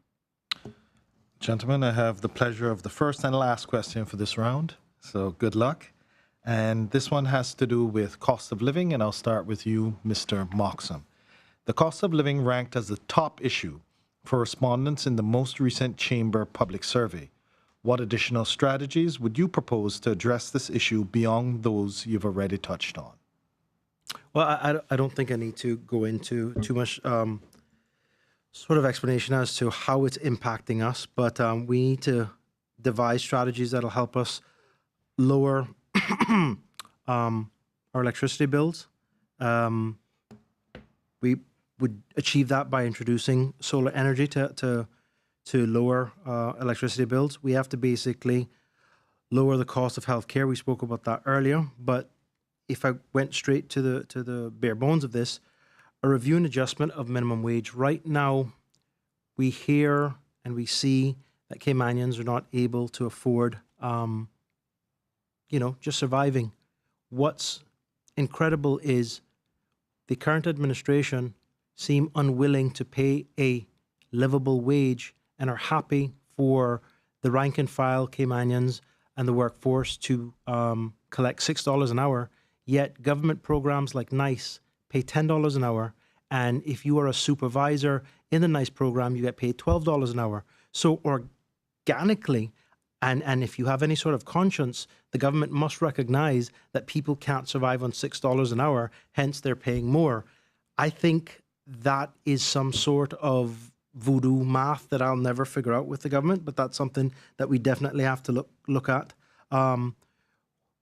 Cost of living sort of strategies to help our people, incentivizing the local market to increase the supply for affordable or rental properties and for houses for Caymanians. I think it's possible for the government to buy large tracts of land in every district and to devise a program where these properties, which will be master planned sort of development and mixed use developments, are available for sale to Caymanians alone, not as investment properties. It's just something that should be and can be done. And the third thing would be introduce and investigate a quality, reliable public transport system. Being stuck out in the eastern districts, it's crazy. The minister is well aware of what's going on. We've gone from 2 lanes to 3 lanes that lead to the same one bottleneck, but that's called progress, and in my mind, it isn't. Thank you, Mr. Moxham. Mr. Hugh? Thank you very much. Thank you for the question. We spoke about insurance earlier. I think that's a tremendous hurdle for many persons I spoke, especially those who are earning on the lower end of the salary scale and have a couple of children or a few dependents that they have to cover. Minimum wage, again, we spoke about that earlier. We have to address that. I am not convinced myself that minimum wage is the answer, but a livable wage is something that we should consider. The minute you set a minimum wage, that simply just becomes the entry wage to any job outside of white-collar work. So I think it's something we have to look at, whether we do have a minimum wage and a recommended livable wage. I haven't seen a chamber salary survey in a while. Perhaps that could be useful and something we could see done again. National energy policy, Mr. Moxham spoke to that. That's very much in gear. We just saw another allotment of energy to the solar program.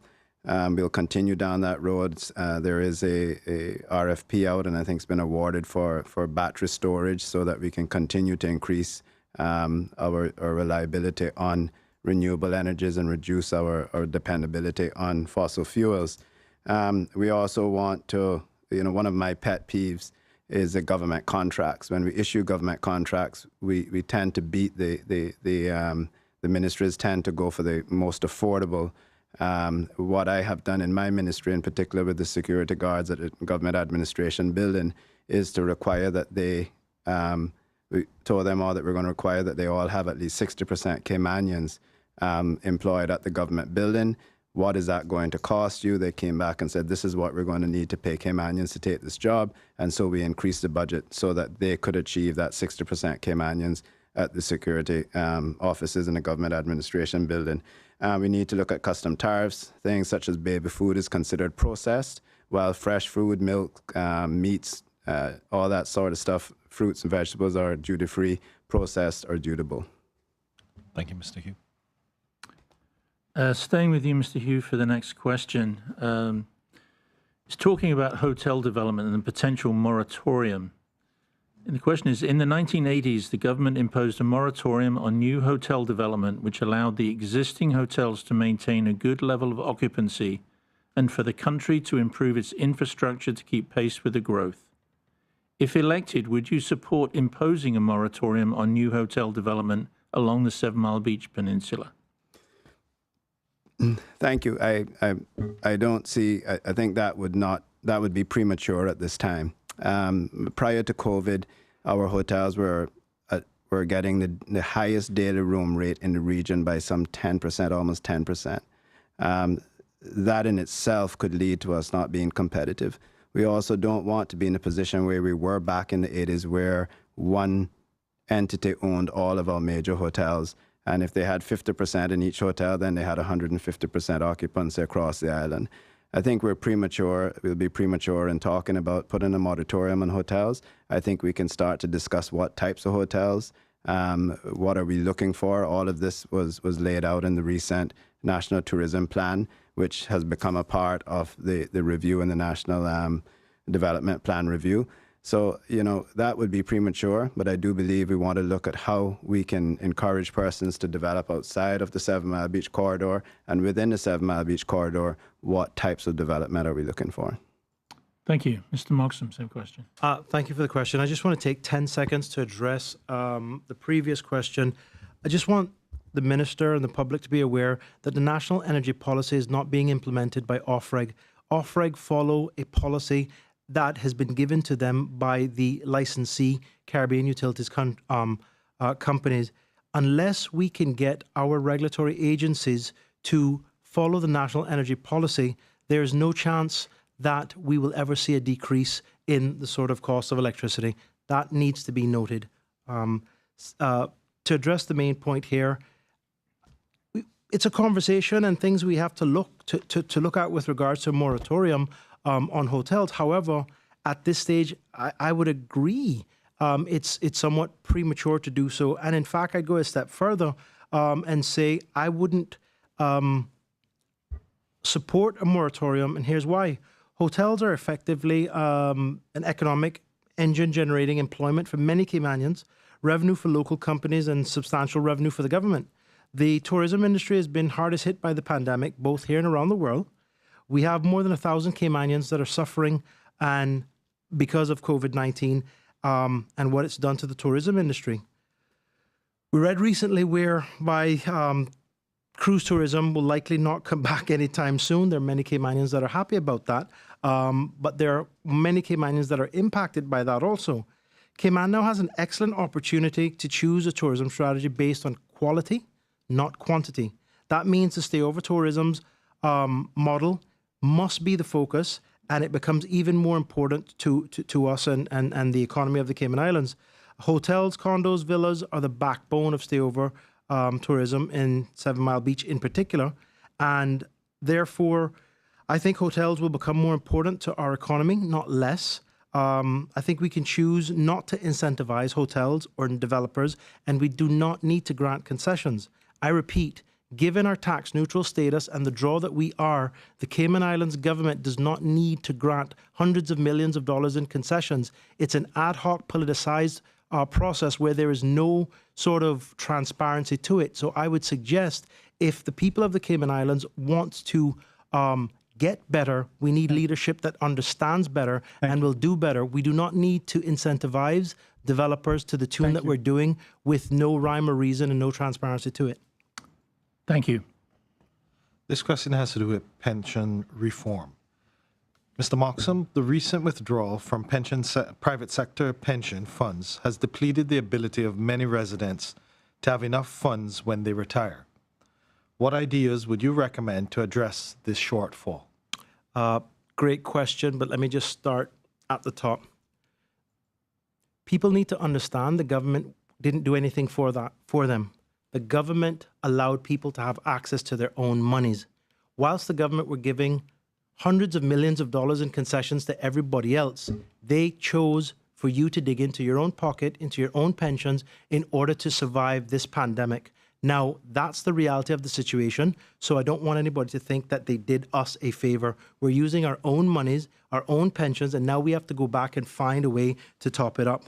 The irony of all of that is the government pension is woefully unfunded to the tune of $1.4 billion. So government's going to tell you to use your money, get your money out to help yourself. They don't adequately fund or pay off the unfunded pension liabilities for the civil servants. And now, effectively, it's just a conversation of here's what you should do. Leadership starts with doing it right yourself, and then you're able to help people from there. What I would say, it's short-sighted and not in the long-term interest of Caymanian people. What was decided, it was a policy decision made on the spur to make people think that they were winning. Long-term, you have to put that money back. At the end of the day, will the government ensure that persons are able to do so? Probably not, because the pension regime in the Cayman Islands is woefully inadequate, and we need to have a comprehensive overview or overhaul of the regime, whereby we understand that now we've taken money out, we're going to have to put more money in to our pensions, but that's going to have to come with greater contributions from the public. So we're getting screwed twice, if truth be told, because we took a short-term view of this thing instead of looking at it long-term and asking the government to help us in the same way that they're able to help multi-millionaire and billionaire developers. Thank you, Mr. Moxham. Mr. Hugh? Thank you. The pension reform, the pensions regime requires reform in no matter what. It required reform before COVID, before the pension allowances were given. However, the pensions the decision on providing access to persons' pension at a time when they needed it the most, at a time when there was so much uncertainty and persons were facing real issues in making ends meet and providing for themselves, it would be a tall task for the government to process each and every individual at the time to ensure that every citizen of this island had the ability to make ends meet and to provide for their families. We did consult with the pension providers. That's how we came up with the formula on how much you could withdraw. And if you had under that amount, you could withdraw. If you had under 10,000, all of it, because we saw that would normally be younger persons or persons who just entered the scheme and would have the time to build back. And then the percentage was one that we felt, in consultation with the industry, that persons had the funds and being able to access 25% of those funds would have the ability over the time period to repay those funds or re-enter those funds into the pension scheme. But overall, the pension scheme needs reform, and I think that's something that again that we will have to deal with in the coming years. Thank you, Mr. Hugh. My last question of the evening, not the last question, but my last question of the evening for you, Mr. Hugh, touches on financial services. Given that financial services is critical to the island's economy, how do you think the country should respond to the FATF grey listing and the EU's intention to blacklist us, even though we have met most of their requirements? Yeah, and that is a difficult one. I think the response has to be that we will continue to do what we have been doing. We have continued to provide progress and show progress, and in fact, the EU pointed out that we are the leaders in the industry in our anti-money laundering, anti-terrorism regulations. The three items that we were grey listed for, two of those we will have no problem in achieving in the time frame given. The third one is a very difficult one, and that being convictions. How do you make up cases to convict people? I mean, how do you prove that you are not convicting enough people? That is going to be the challenge, but we do believe that out of, I think, 60-something points out of, when we started the process, we're down to 3. I think that's a tremendous achievement. I think that cannot be overlooked. It will not be overlooked. And we'll be able to achieve the two other requirements within the time frame given to us. Certainly this government would be able to achieve it. And the third one, we'll have to argue that point. And I do believe that they will find it hard to hold us on the blacklist based on that point. Thank you. Mr. Moxham, same question. The reality for industry is it won't stop. They'll keep coming. At the end of the day, that's the reality. And we have to do a better job of promoting what we do as a jurisdiction. That involves leveraging all relevant stakeholders, utilizing organizations like Cayman Finance, having close working relationships with the Tax Information Authority and the Ministry of Financial Services. If everybody in financial services puts their thinking caps on and understands that this is about Team Cayman, we'll be fine. We have not done a good enough job in sharing with the world what Cayman is and what it does. Cayman is a tax-neutral jurisdiction that helps the world and multinational organizations organize and execute complex transactions in a tax-neutral manner. That should be on every T-shirt, every postcard. We should be having publications in every major industry piece. But more importantly, we need to be leveraging the first-class service providers that we have here in the Cayman Islands. Instead of spending resources and money to set up offices overseas, which are not necessary at this stage, what we should be doing is speaking to the first-class accounting firms, law firms that have offices in these major jurisdictions and having those service providers contracted to speak on behalf of the Cayman Islands because they understand the technicalities involved, but more importantly, they have pre-existing relationships with all of the key players, lobbyists and decision makers in the EU and so on and so forth. We are not leveraging that opportunity properly, but can we fix it? 100%. Everyone has to get on the same page. The reason why I'm so bullish on Cayman is because they would have you think that we don't pay taxes. We do. They're called stamp duty. They're called licensing fees, work permits, the trade and business license, the company management fees, so on and so forth. Thank you. We haven't done a good enough job in explaining what we do, how we do it, but we can because we have enough first-class people on the ground that understand this is the lifeblood of the Cayman Islands. Thank you. Okay, so I have the pleasure of the last question. Big breath, Mr. Moxham. I'm going to finish it off starting with you. And this has to do with growth management.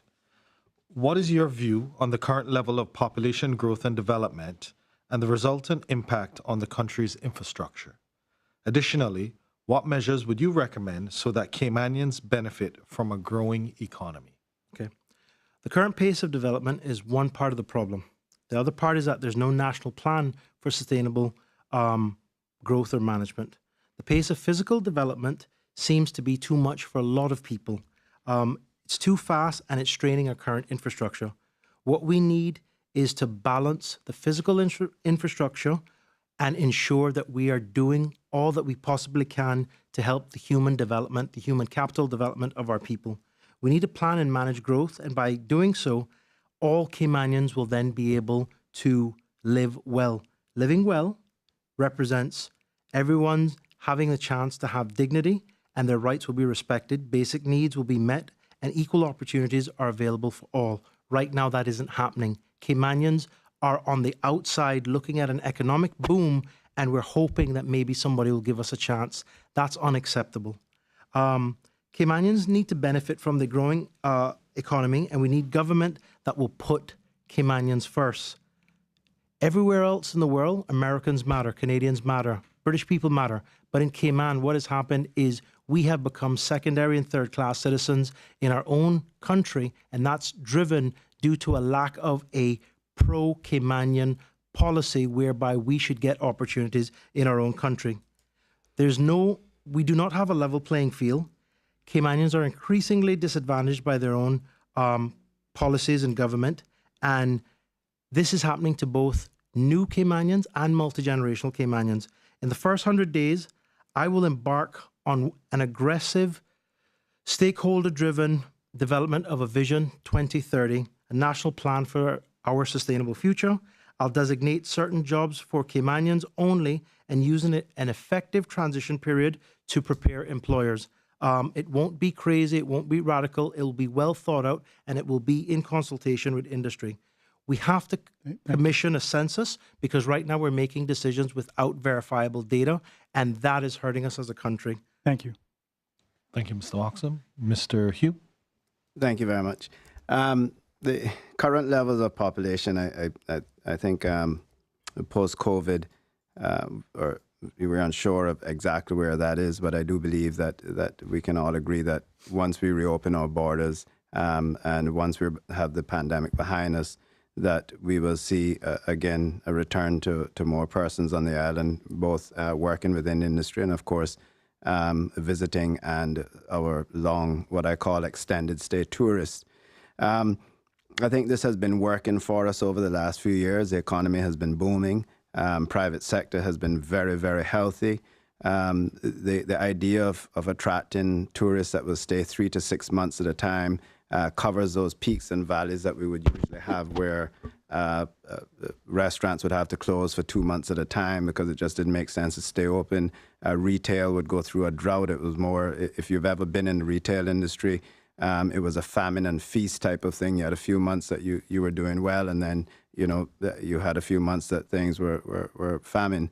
So, you know, the program that we've been doing as far as attracting the extended stay tourists from 3 to 6 months, persons that were invested in real estate here, has worked out well for us.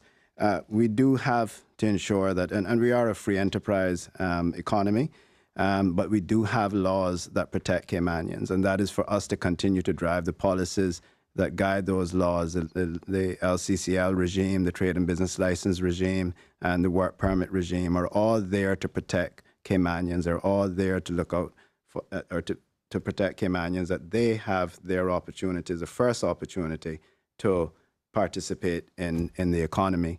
And, you know, once you have a strong economy and opportunities are there, then as the old cliche says, you know, the rising tide floats all boats. The expectation is that we will all benefit from it. Thank you, Mr. Hugh. 20 questions. Thank the candidates for taking the time to join us and responding to those questions. At this particular time, we're going to take a short commercial break. And when we return, we're going to have closing statements from each of our candidates this evening. Please stay tuned. Behind everything we do is a promise. Better. Better because we care, because we all have a common goal, to be better at cooking, to be better at eating right and taking care of ourselves, to live in a better community, to just feel better. Today and tomorrow and the next day. Do it for you. Do it for them. Do it to prove something to yourself. Do it to carry on a family recipe. Or just because. But when you aim for the stars, better just works. We're Fosters. And we're better. Because of you, because of them, because of this place. And because we care.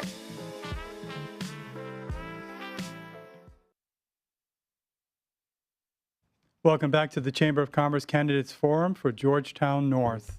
It's that time of the evening where we're going to have closing statements from each of our candidates. We're going to begin with Mr. Joseph Hugh. Thank you very much, Will. And once again, thank you for hosting us this evening. It's been a solid set of questions and some good discussion this evening, I believe. You know, prior to the COVID pandemic, the country was in fantastic financial shape. We were boasting surpluses, cash reserves. Unemployment was we had full employment of Caymanians at only 3-point-something%.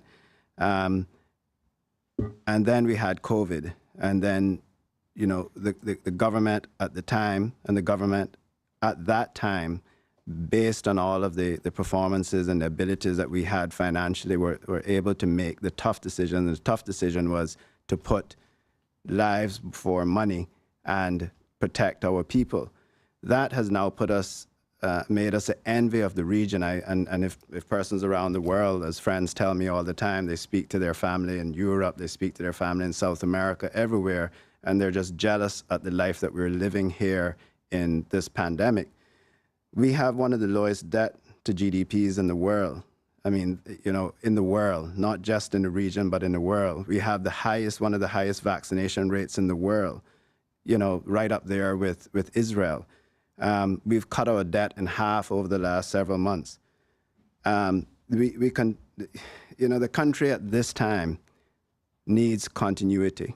It needs a government that has the ability to continue to protect its people, to continue to guide us through this pandemic, and to steer us into the next phase of our reopening of the borders and the rebuilding of our tourism product in a safe and measured manner, in an experience, with experience guiding us through that process. We are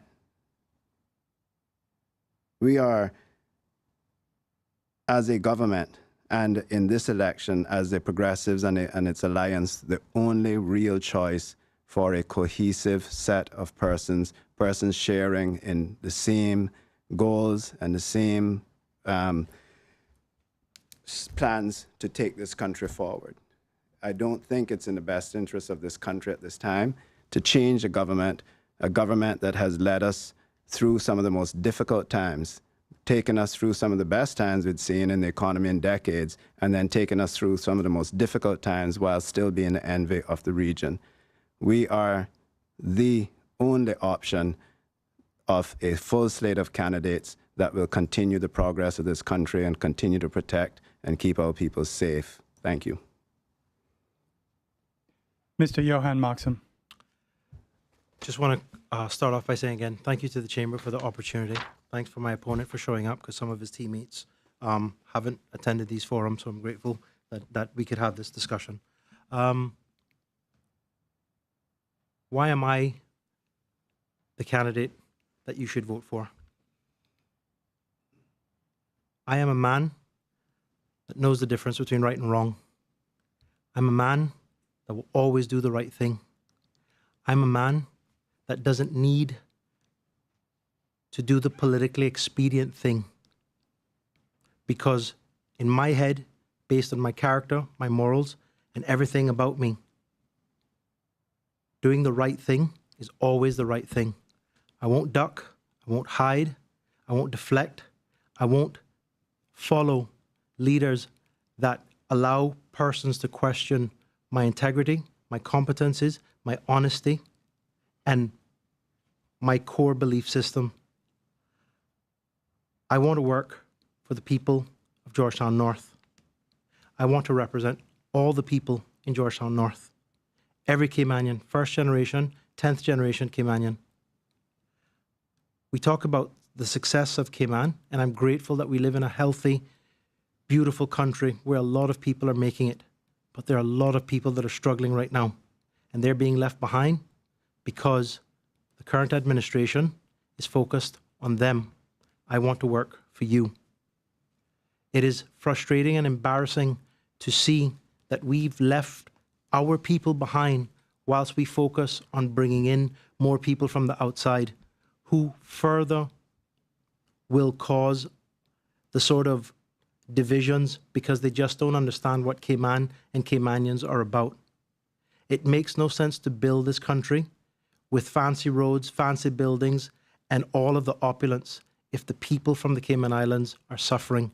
And right now, we're failing in education, we're failing with job opportunities, and we're failing because our government aren't focused on us.